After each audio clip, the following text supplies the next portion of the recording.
السلام عليكم ورحمة الله وبركاته. ازيكم يا اخواتي؟ عاملين ايه؟ يا رب دايما تكونوا بخير. النهاردة روتين في المطبخ، روتين خفيف كده، حبيت اشاركه معاكم عشان نتشجع مع بعض. ما تنسوش بقى تحطولي لايكات كتير وتفعلوا زر الجرس عشان يوصل لكم مني كل فيديو جديد بنزله ان شاء الله.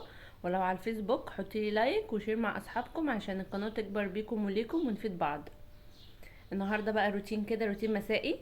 حبيت كده ادخل اشطب المطبخ، كان عندي شويه مواعين.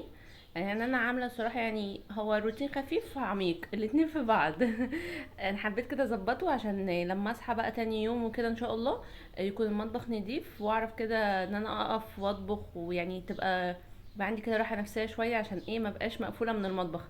لازم بشطبه كده، بحب اشطبه قبل ما انام عشان اقوم كده تبقى الدنيا نظيفه وابقى واقفه براحتي وبطبخ براحتي يعني وكده. فانا حبيت اشارك الروتين النهارده معاكم. انا هنا بقى كنت بغسل المواعين. غسلت المواعين وكمان غسلت الرخامات وغسلت البوتاجاز والدولاب المطبخ والشباك، يعني بصوا ترويقه حلوه كده. انا حبيت امسك كده المطبخ هظبطه عشان هو صراحه كان عندي متبهدل. اكيد زي ما انتوا عارفين، يعني كان من كام يوم كده كان فيه تراب كتير قوي. كان الجو كان كله تراب، والتراب كله كان بيخش الشقق وكده، فانا كان عندي الشقه كلها كانت تراب، والشباك كان كله تراب، والشفاط كله تراب. فانا ايه قلت همسك المطبخ هظبطه وهخليه بيبرق وبيلمع. فانا هنا بقى ايه كنت عملت شويه من المواعين وجيت هنا على الرخامه غسلتها كويس بالصابون.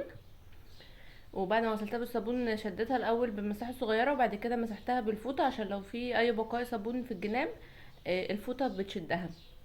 وكمان فرشت الفوطه بتاعت المواعين دي عشان اصفي عليها المواعين. طبعا يا جماعه الفوطه دي بعد كل تنشيفه مواعين بنغسلها وننشرها عشان طبعا ما تتجمعش عليها بقايا، يعني جراثيم او بكتيريا كده. فاحنا عارفين ان بعد كام يوم بنغسلها وننشفها ونرجع بقى نصفي عليها المواعين تاني. فانا كنت مثلا ايه صواني، حلل، بولات بصفيها على الفوطه. اما الاطباق والكوبايات بتبقى في المصفى على طول. والصفايه اللي تحت كده كده بشدها وبصفي منها الميه واغسلها كويس، عشان احنا طبعا لما بنيجي نقفل الدولاب بنحس يعني ممكن الدولاب يكمكم الكوبايات الاطباق كده. فالاحسن ما تقفليش الدولاب كتير، اقفليه بس يعني حاولي مثلا كل شويه افتحي شويه عشان يتهوى. والصفايه اللي بقولك عليها دي تشديها وتنزليها وتغسليها وتصفيها وبرده ترجعيها تاني، عشان الميه لما بتنزل من الاطباق والكوبايات بتتجمع في الصفايه دي المصفى بتاعتها. فانا حبيت بقى اقول لكم شويه المعلومات دي. طبعا بقى ما ننساش نصلي على النبي كتير.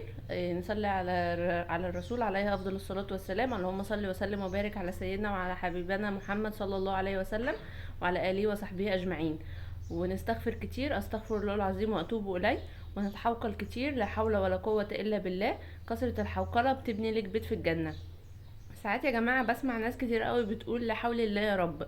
الصيغة دي غلط خالص، يعني ما ينفعش نقول كده. الصيغة الصح ان احنا نقول لا حول ولا قوة الا بالله. يعني ما معنى لا حول ولا قوة الا بالله؟ يعني لا حول. لا حول يعني لا تحول. لا تحول لشيء عن شيء الا اذا حوله الله. فلا يتحول عنك جار سوء الا اذا حوله الله. لا تحول عنك حاكم ظالم الا اذا حوله الله. لا تحول قلبك من حب لامرأة لبغضها إلا إذا حولك الله.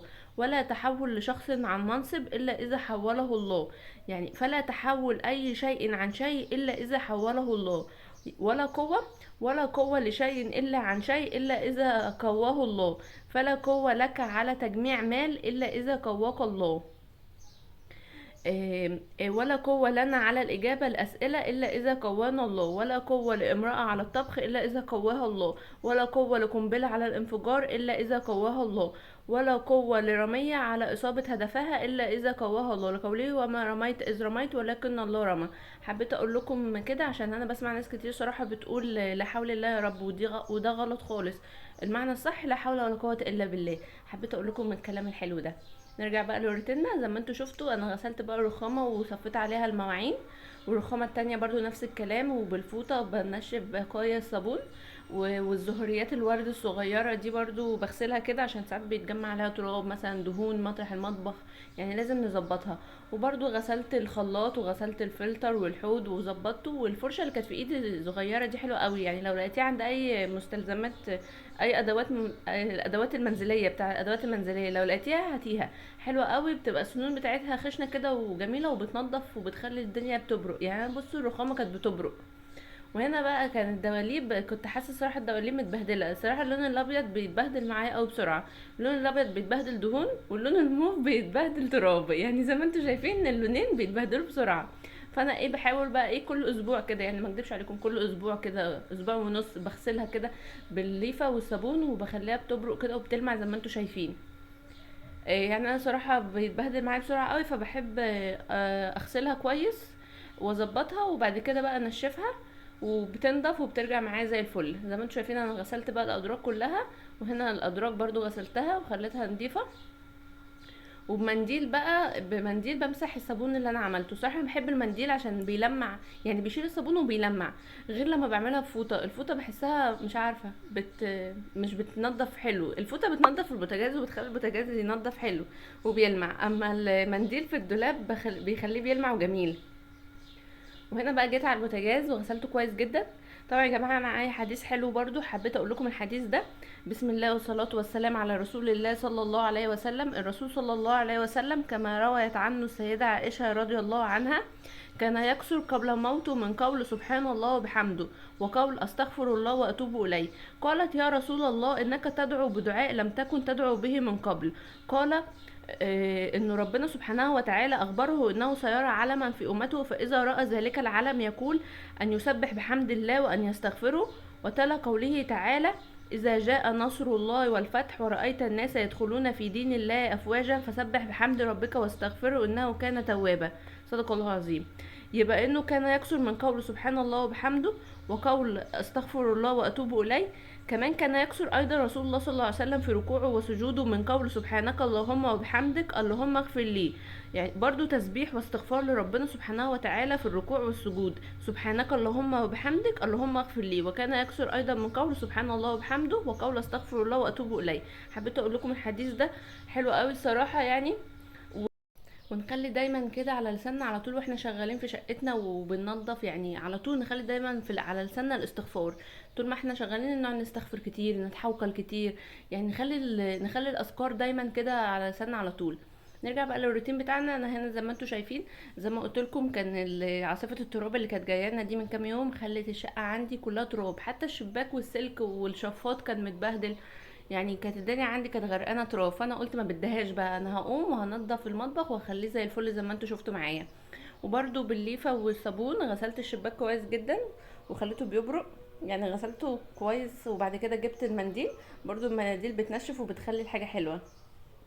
فمسحت بقى كل الصابون اللي معايا بالمنديل من كل زوايا الشباك، وخليته بيبرق ونضيف زي ما انتوا شايفين كده. وكمان فكيت الشفاط صراحة كان متبهدل خالص.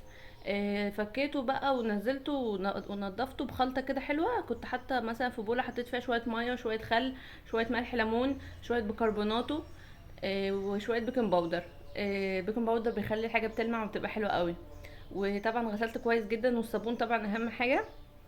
اذا هتشوفوا هو انا صراحه ما جبتلكوش من الاول، كان متبهدل خالص. بس انا عملته بقى بالخلطه اللي بقول لكم عليها دي، بتنضف وبتخلي الحاجه بتبرق. بصوا زي ما انتم شايفين الشفاط نضف وبقى جميل جدا.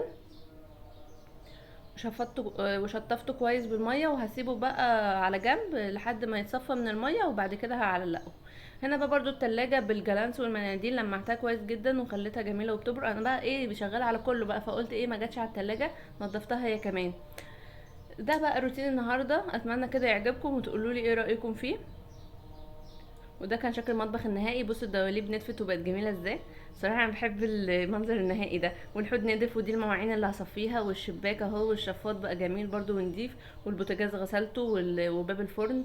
وكان روتين جميل. اتمنى بقى تحطي لايك واشتراك وتفعيل زر الجرس، ومع السلامه.